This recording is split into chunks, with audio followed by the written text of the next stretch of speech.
அன்பும் பண்பும் பாசமும் நேசமும் நிறைந்த நட்புகளுக்கும் உறவுகளுக்கும் என் இனிய காலை வணக்கம். இன்று ஒரு குறள். அதிகாரம் 37, அவா அறுத்தல். குறள் எண் 362. வேண்டுங்கால் வேண்டும் பிறவாமை, மற்றது வேண்டாமை வேண்ட வரும். ஒருவன் ஒன்றை விரும்புவதானால் பிறவா நிலைமையை விரும்ப வேண்டும். அது அவா அற்ற நிலையை விரும்பினால் உண்டாகும். தெய்வப்புலவர் திருவள்ளுவர், ஒருவன் ஒன்றை விரும்புவதானால் பிறவா நிலைமையை விரும்ப வேண்டும். அது அவா அற்ற நிலையை விரும்பினால் உண்டாகும் என்கிறார்.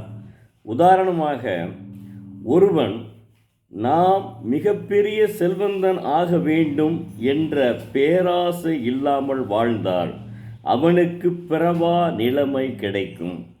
மனிதனுக்கு பிறவா நிலைமையைத்தான் வேண்ட வேண்டும் என்கிறார் தெய்வப்புலவர் திருவள்ளுவர்.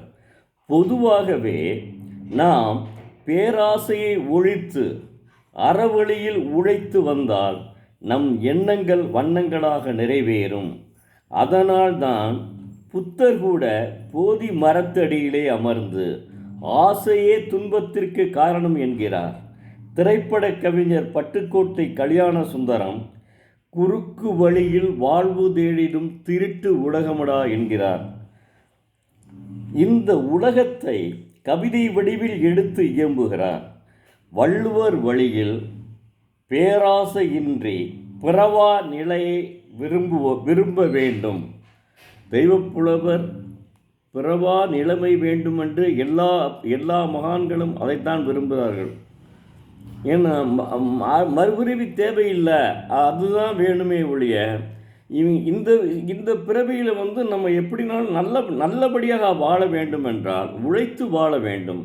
நீ செல்வந்தராக விரும்பு, ஆனால் உழைத்து வாழ். குறுக்கு வழியில் வாழ்வு தேடிடும் திருட்டு உலகத்திற்கு போகாதே என்கிறார் பட்டுக்கோட்டை கல்யாண சுந்தரனார். ஆனால் அவர் இவ்வளோ மிகப்பெரிய கவிஞர், 28 ஆண்டுகளே தான் இந்த உலகத்தில் வாழ்ந்தார். ஆனால் நல்ல கவிஞர். ஆனால் அது எந்த விதத்தில் அவருக்கு அந்த இறப்பு ஏற்பட்டது என்பது தெரியவில்லை. பொதுவாகவே மகாகவி பாரதியார் அவரை பற்றி நீங்கள் என்ன நினைக்கிறீங்க? எவ்வளோ பெரிய மகாகவி பாரதியார் எப்படி பாடியிருக்கிறார்? அவருமே 38 வயசு வரை தான் வாழ்ந்தார். அதனால் நமக்கு வாழ்வது பெருசு இல்லை, மறுபிறவி இல்லாமல் இருக்க வேண்டும், அதுதான் பெருசு. அதுதான் தெய்வப்புலவர் திருவள்ளுவர் உணர்த்துகிறார்.